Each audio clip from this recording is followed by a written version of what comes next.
Maria had never imagined that one day she would find herself alone on a quiet desert road, carrying her baby in her arms with no one around to help. She had started her journey with hope, planning to reach a small town several hours away. Her old car was not in good condition, but she believed it would at least take her far enough to find safety. The weather was hot that day, and the sun felt stronger than she expected, but she told herself she would manage. After all, she had to. Eli, her small baby, depended on her for everything. As she drove, the road grew more empty. There were long stretches where she didn't see a single building or another car. The wind carried dust across the road, and the dry air made it hard for her to breathe comfortably. She kept glancing at Eli in the back seat, checking if he was comfortable. He smiled at her at first, waving his tiny hands, which gave her strength. She told him softly that everything would be fine, even though she secretly worried about how long the drive would take. Then, without warning, the engine made a loud clanking sound. The steering wheel grew heavier. She tried pressing the accelerator, but the car slowed instead of moving forward. Smoke rose from under the hood. Her heart began to pound. She pulled the car to the side of the road as it came to a complete stop. She turned the key again, hoping desperately that the engine would restart. But it only made a tired clicking sound. She tried again, and again. Nothing. Maria closed her eyes for a moment. She didn't have the money to fix the car if the problem was serious.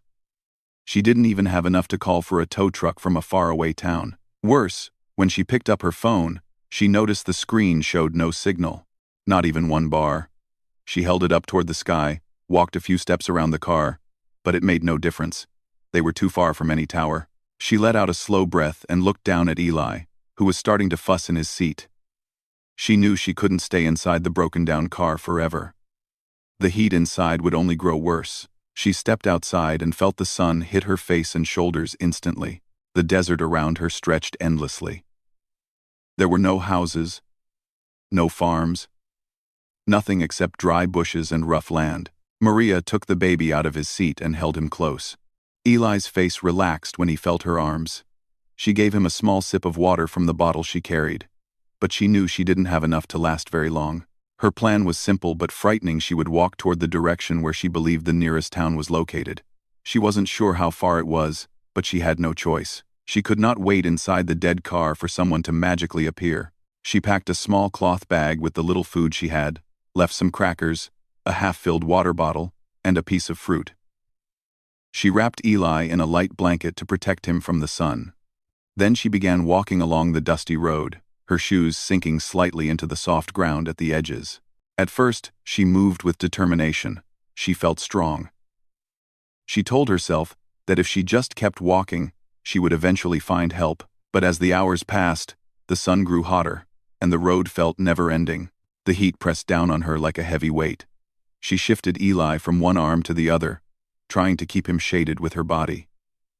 His cries came and went, sometimes loud, sometimes weak. Each time he cried softly, her heart squeezed with worry because she knew he was hungry, and she could not feed him the way he needed. Her water ran low quickly. She only took tiny sips, saving most of it for Eli. Every mile became harder than the last. Her legs felt like they were being pulled down by the earth itself. Her lips dried out, and her throat felt painful when she swallowed. She looked behind her often, hoping to see a car approaching in the distance, but the road always remained empty. The silence of the desert was unlike anything she had ever experienced. No voices, no engines, not even the sound of birds, just the wind brushing over dry land. By the second day, her pace slowed drastically. She found a small patch of shade under a leaning tree and sat down for a while to rest. Eli cried softly, and she tried to soothe him. She offered him the small amount of water left in the bottle, touching it gently to his lips. She whispered to him that she was doing everything she could. She wondered if she had made a mistake by leaving the car, but she also knew she couldn't have stayed there with no water and no protection. She forced herself to stand again and continued walking. Each step felt heavier, but she did not allow herself to stop for long. She was driven not by strength, but by pure love and fear. Fear of what would happen to her baby if she didn't keep moving. She whispered prayers in her heart. She hoped that maybe someone would drive by and see her. She hoped that maybe there was a home or ranch nearby that she simply hadn't reached yet. By the third day, her food was gone. Her water was gone. She felt dizzy and weak, and sometimes her vision blurred. Eli grew quieter, which worried her more than his crying had. She tried to produce milk for him, holding him close, but her body was too exhausted. Nothing came. The emptiness in her heart felt heavier than the emptiness in her stomach. She talked to Eli softly, even when she knew he was too tired to fully respond. She told him stories about how she would one day take him to a safe home where there would be fresh food, cool water, and a soft bed. She spoke even when her voice was breaking, because she needed to believe those things were possible. By the fourth day, she barely felt her feet touching the ground. She was walking on sheer will. She stumbled often but forced herself back up. Her clothes were dusty and clung to her with sweat that had long dried. Her skin felt hot and tender, and she wondered if she might faint at any moment. She tried to stay awake, telling herself that if she fell, Eli might be hurt. Near evening, she reached a dry creek bed. She hoped for water, even the smallest puddle, but it was completely dry. The cracked earth looked like it hadn't seen rain in years. Her disappointment made her legs buckle, and she sank slowly to the ground with Eli in her arms. She leaned against a fallen branch and closed her eyes for a moment. She didn't want to sleep, but her body wasn't listening anymore. That night, she kept waking up in short, panicked breaths, checking Eli again and again. His tiny body felt too warm, and his breathing was soft and slow. She whispered to him that she was sorry, that she was trying, that she loved him more than anything in the world. When morning came the fifth day, Maria felt weaker than ever before. She lifted herself slowly, using what little strength she had left. She knew she had to keep going, even if she didn't know where she was going anymore. She held Eli close and took a few small steps forward, her feet dragging across the dusty ground. Her legs trembled. She stumbled again. She tried to stand but couldn't. She sank down to her knees, still clutching Eli tightly. Her mind felt foggy, and her eyes struggled to stay open. She looked around the empty land and wondered if this would be the last moment she had with her baby. She whispered a promise to Eli that she would not give up, not even now. Then, from far away, a faint sound brushed against her ears. She thought it might be the wind at first, but then it repeated soft, rhythmic, steady, hooves. Slowly, she lifted her head. For the first time in days, she was not alone. The desert felt larger and quieter with each passing day, as if the whole world had forgotten that Maria and her baby were out there, struggling to survive. The silence around her was so deep that she sometimes wondered if she was hearing her own heartbeat echo in her ears. Her clothes were dusty, her hair tangled, her skin burned by the sun. She felt tired in a way she had never experienced before, a tiredness that seemed to pull her down from the inside. The second day had tested her. But the third and fourth days were something else entirely. They were like a long, endless dream, where every moment felt slow, heavy, and unreal. She walked, rested, walked again, and sometimes she didn't even remember how far she had gone, or how many times she had stopped. Her footsteps blended into one long memory without shape. She tried to focus on Eli, holding him close whenever he cried, and whispering to him when he grew too quiet. But by the fifth day, Eli's cries were no longer strong. They were soft, breathy, almost silent. Babies often cried loudly when hungry, but Eli had stopped doing that. It scared Maria more than anything else. She wished with all her heart that he would cry loudly again, because at least then, he would have energy. She remembered her plans when she left the broken car. She would walk until she found help. But now she wasn't sure if she was even going in the right direction. The heat made her dizzy. The lack of water made her lips crack and bleed a little. When she swallowed, it felt like sand scraping her throat. Still, she pressed on. When she finally collapsed at the dry creek bed on the fifth day, she knew she was close to the edge of her strength. She had never felt so weak. Her arms ached from holding Eli for so long, but she refused to let go. She placed her cheek gently against his forehead, hoping her warmth would comfort him. His little face looked tired, and his breaths came shallow. She tried to call his name softly, begging him to stay awake. But even speaking felt like lifting a heavy stone with her voice. The desert around them offered nothing. No shade, except for a few dry branches. No water. No shelter. No sign of life. She shut her eyes for a moment, only to open them quickly because she feared she might not wake again.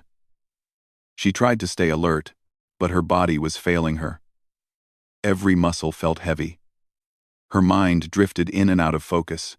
She thought of her childhood green fields, rain on rooftops, the smell of her mother's cooking. She remembered laughing with her friends, dreaming about her future, imagining the life she would one day build for herself and her child. She had always believed she was strong enough to survive anything. But now she wasn't sure. She didn't know how much longer she could keep fighting. As the sun moved higher in the sky, she felt her energy draining even faster. The fifth day was unlike the others. On the earlier days, she had at least felt fear and worry. But on this day, she mostly felt empty. The fear was still there, but it was buried under exhaustion so deep that it felt like sinking into quicksand. She blinked slowly, feeling her eyelids grow heavier each time they closed. She looked at Eli again. His small hands rested loosely on his blanket, barely moving. His cheeks were pale and warm. She tried to feed him, hoping even a drop of moisture would help. But her body produced nothing. She held him close, rocking him gently, whispering promises she wasn't sure she could keep. "I'm here. I won't let anything happen to you. I'm trying. I love you." Sometimes she thought she heard sounds, maybe a car engine, maybe footsteps, but when she turned her head, there was nothing there. Just the wind and the distant rustle of dry plants. The quietness pressed against her ears until it felt like a weight. As morning passed into afternoon, she crawled a little farther along the creek bed, searching for even a small puddle. Anything. She rubbed the dry earth with her fingers, hoping to feel dampness beneath the surface, but there was none. Her hands shook as she held Eli tighter. By midday, the heat became intense again. She tried to cover Eli with his blanket, but she knew that without water, there was only so much she could do. She whispered to him softly, her voice thin and weak. When she tried to stand again, her legs refused to cooperate. She took a step, then another, and then she fell to her knees. She tried again. Failed. She clutched the ground with one hand, her fingers digging into dry sand. A wave of dizziness washed over her, making the world tilt. She closed her eyes, then forced them open again, refusing to give in. But her strength was nearly gone. Her breathing slowed. Her arms felt heavy. Her body wanted to rest. She didn't want to sleep. But her body wasn't listening anymore. She leaned against a dusty rock and rested Eli against her chest, feeling his tiny breath on her skin. Every time she felt her eyes closing, she forced herself awake. But each time it became harder. As the day wore on, she lost track of time. The sun moved across the sky. The shadows changed, and she barely noticed. She thought she might be losing consciousness because the world around her seemed to fade except for Eli's warm little body in her hands. Then something changed. At first, it was only a feeling. A tiny break in the heavy silence. She didn't know if she imagined it, or if it was real. But her heart reacted before her mind did. She lifted her head slowly, her vision blurry, her ears ringing. Was it wind? No, it wasn't wind. She listened again. There it was a soft, steady sound, far away but distinct. Something like a heartbeat, but not quite. Something rhythmic. Something that didn't belong to the desert. She frowned, trying to focus. Her eyes burned from dryness. Her body trembled as she forced herself to sit straighter. The sound came again. Hooves. She blinked in confusion at first. Animals? A rider? Her heart began to beat a little faster. The first sign of hope she had felt in days. She tried to gather enough strength to lift her hand, as if waving might help someone notice her. But even that movement felt too difficult. The sound grew clearer. Each beat of the hooves pressed softly against the ground, carrying a sort of calm rhythm. She wanted to call out, but her voice was barely there. Instead, she whispered something she didn't even know what, but she hoped the wind would carry it. Then, in the distance, she saw a shadow moving between the light and the dust, a figure on a horse. For a moment, she thought it was a dream. Maybe she was imagining it because she wanted so badly for someone to appear. But the figure grew clearer. Bright sunlight glinted off metal. The horse moved slowly, scanning the land. Maria felt tears build in her eyes. She tried to stand but collapsed again. She tried to cry out, but her throat produced only a broken sound. Still, she refused to give up. She held Eli tightly, raising her arm as high as she could, which was barely halfway to her shoulder. She hoped it was enough. She hoped someone would see her. The rider stopped, turned, looked toward the creek bed. Then the horse began moving toward her, faster and faster. And just like that, after 5 long days of silence and fear, she was no longer alone. Maria could barely keep her eyes open as the shadow on horseback drew nearer. At first, she wasn't sure if she was dreaming, but the sound of hooves became louder, clearer, and more real with every second. She tried to lift her head higher, but her neck felt too weak. Her vision wavered, shapes bending into light.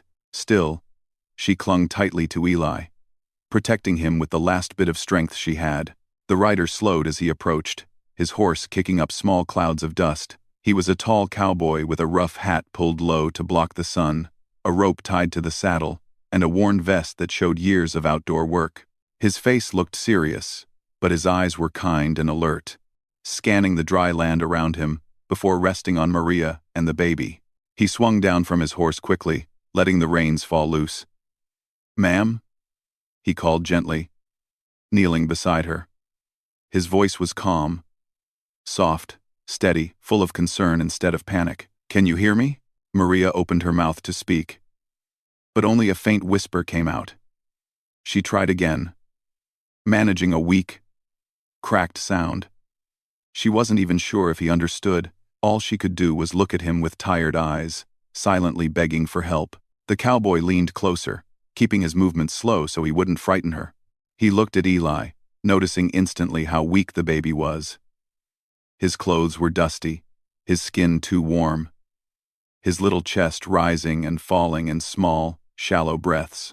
The cowboy's jaw tightened with worry, but he didn't let her see it. Instead, he placed a steady hand on her shoulder. "You're safe now," he whispered. Something in those words broke the heavy silence around her. Maria felt tears gather in her eyes, not tears of fear this time, but of relief. She had waited 5 long days to hear a voice like that. She held Eli closer and let out a shaky breath. The cowboy reached for the small water sack hanging from his belt. He opened it and dipped his fingers inside, then gently touched the cool water to Eli's lips. He knew not to give too much at once. It could be dangerous for such a dehydrated baby.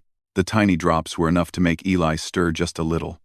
His fingers twitched, his chest lifted a bit deeper. "That's it, little one," the cowboy said softly. "Stay with me." He then touched a few drops to Maria's lips. She closed her eyes as the water hit her tongue. It felt like life returning, even in the smallest amount. She wanted more but knew she had to be careful. "What's your name?" the cowboy asked softly. She tried to answer. Her voice was barely there, but he understood enough. "Maria," he repeated. "I'm Luke." "You're going to be all right, Maria. I've got you now." Luke checked the area quickly again, making sure no danger was around. He noticed her footprints in the dust, long, uneven, showing how far she had walked. His heart tightened with respect and sadness. She had fought with everything she had for her child. He stood up, whistled quietly, and his horse walked closer. Luke placed one arm under Maria's shoulders and another under her knees, lifting her gently as though she weighed nothing at all. She gasped softly from surprise, but her body relaxed almost immediately. She trusted him because she had no strength left to do anything else. He lifted Eli next, holding the baby with great care. Then he helped Maria onto the horse, placing Eli safely in her arms and making sure they were steady before climbing up behind them. He wrapped one arm around her to support her and took the reins with the other. "Just lean back," he told her quietly. "I won't let you fall." Maria rested her head against his chest, hearing the steady beat of his heart. It was the first grounding sound she had heard in days.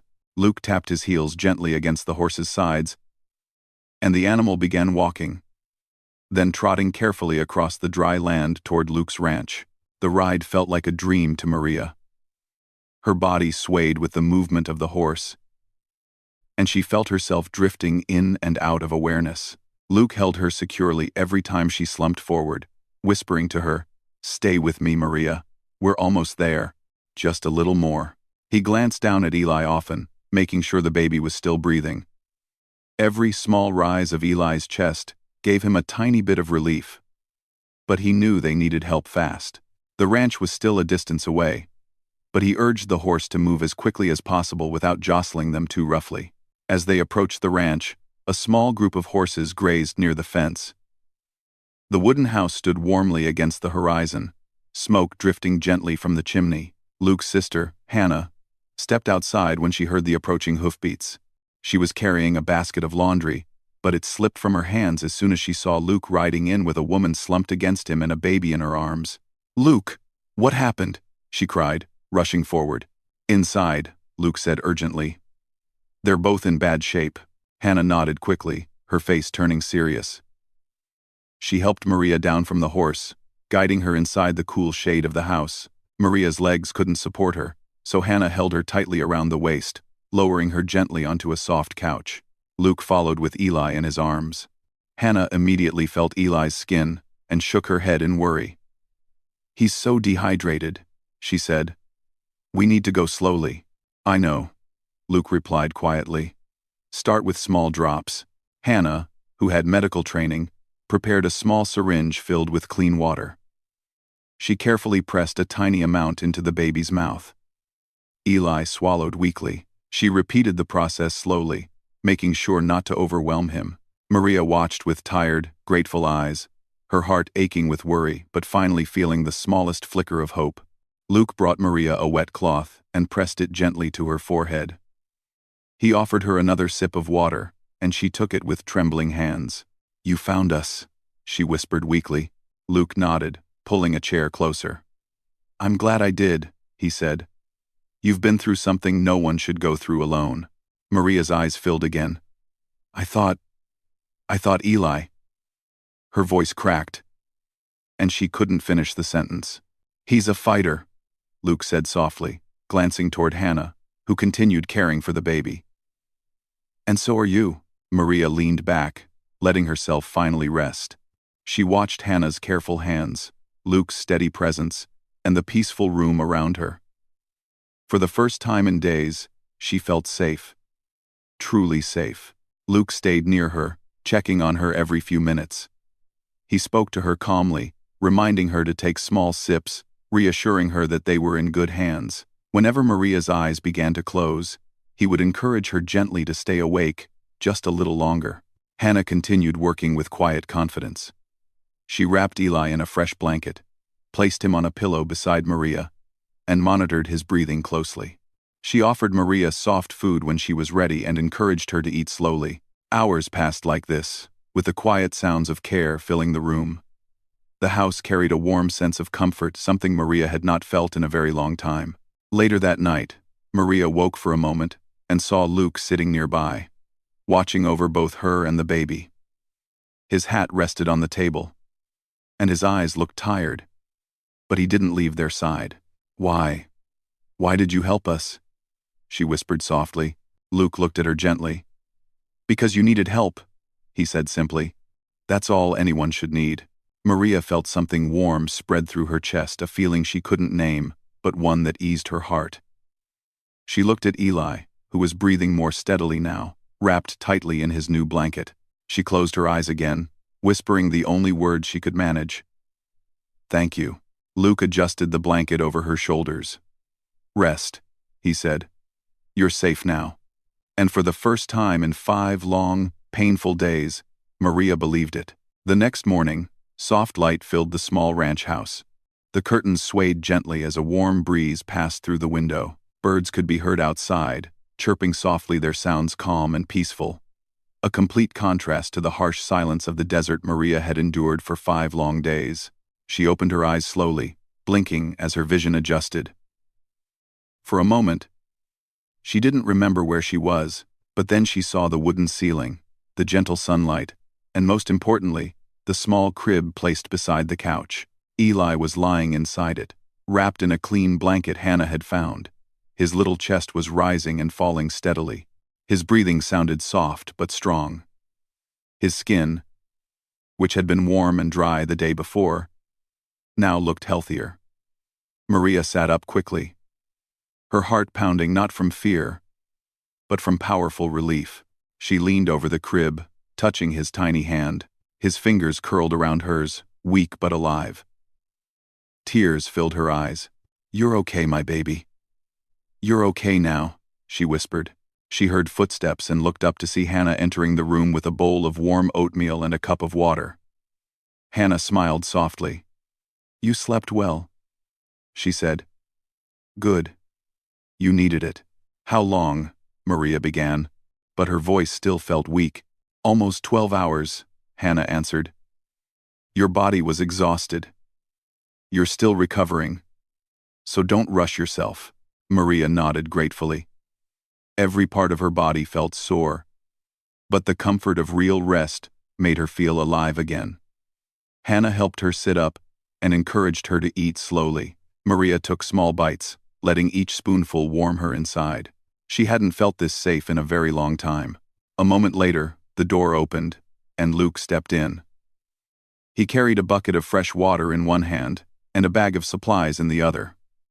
Dust covered his boots, and his hat was pushed back slightly, as though he had been working outside already. When he saw Maria awake, he smiled a warm, relieved smile. "Morning," he said gently. "How are you feeling today?" Maria's voice was soft but steady. "Better. Much better. Thank you." Luke nodded, placing the supplies down. "Eli's improving too. Hannah's been keeping a close eye on him." Hannah laughed lightly. "I haven't left his side for more than a minute."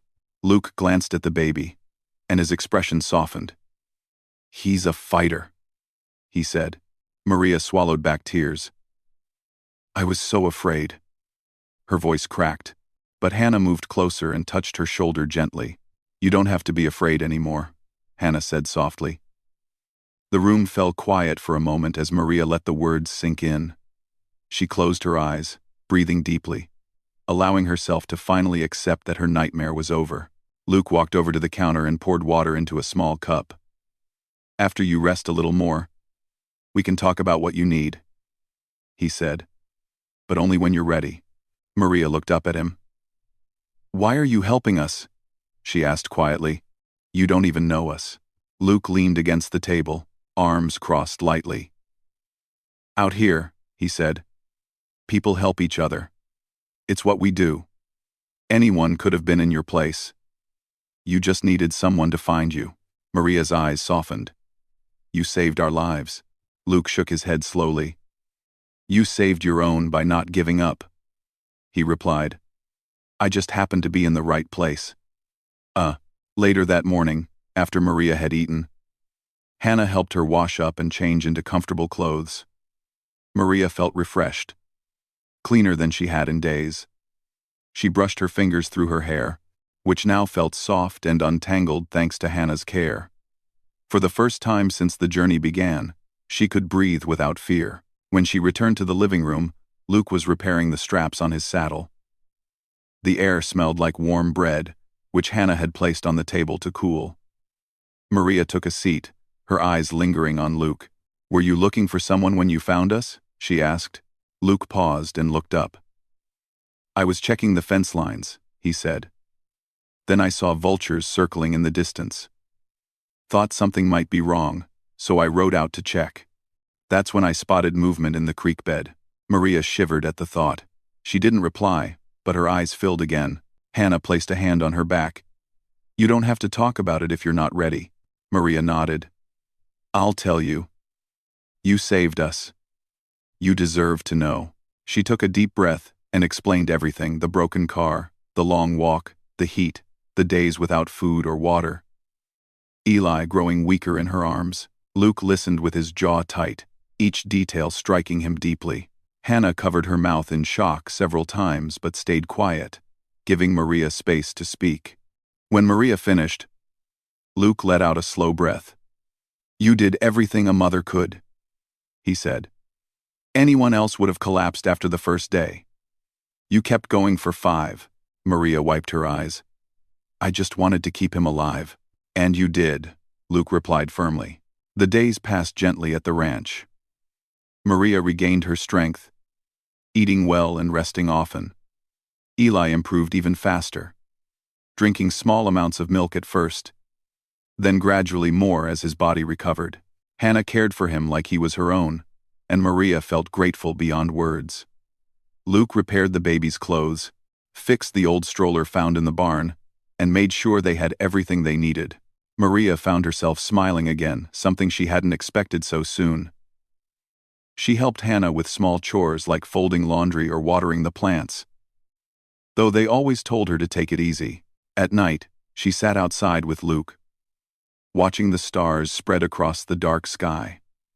The desert looked peaceful from the safety of the ranch. One evening, as the sun painted the sky orange and pink, Maria stood on the porch, holding Eli close. Luke walked up beside her. "He looks stronger every day," Luke said. "Yes," Maria whispered. "I can hardly believe it sometimes." Luke turned slightly toward her. "Do you have family you want to return to? Somewhere you need to go?" Maria hesitated. "No, not really. I was trying to reach a safer place, start a new life for him." Luke nodded thoughtfully. "You're welcome to stay here for as long as you need. No pressure." Her eyes widened. "Really? Really?" Luke said simply. "This place is big, and it's peaceful. You don't owe us anything." Tears pooled in her eyes. But this time they were warm, comforting tears. "Thank you," she whispered. "I don't know how to repay you." You already have," Luke said with a soft smile. "Eli's smile is enough." Maria laughed gently, holding Eli tighter. "He does smile more now." "Then we're doing something right," Luke replied. Over the next week, Maria found small ways to help around the ranch, feeding the chickens, collecting eggs, helping Hannah cook. Luke taught her how to ride a horse, guiding her patiently through every step. At first, she was scared, remembering how weak she had been just days before. But with Luke's steady hand, she learned quickly. One afternoon, as she rode slowly beside Luke, she looked around at the wide land, the fields, the sky stretching endlessly above them. She felt a sense of peace she had never known before. "You look happy," Luke said, noticing the gentle smile on her face. "I think I am," Maria replied, "for the first time in a long while." Luke nodded. "You deserve that." When they returned to the ranch, Hannah was holding Eli, who was giggling softly. His cheeks were fuller now, his eyes bright and curious. Maria kissed his forehead and felt gratitude fill her heart. She had come so close to losing everything, but instead, she had found kindness, safety, and hope. That night, as Maria tucked Eli into his small crib, she whispered, "You're safe now. We both are." Outside, the sky was full of stars, and the ranch glowed softly under their light. Luke sat on the porch, rocking gently in his wooden chair. He looked up when Maria stepped outside and smiled warmly. She sat beside him, and they watched the night together silently. No fear, no hunger, no danger, only peace. Maria closed her eyes for a moment, letting the cool breeze touch her skin. 5 days in the desert had nearly taken everything from her, but a single moment of kindness had given her a whole new life. And she would never forget the cowboy who whispered, "You're safe now," when she needed it the most.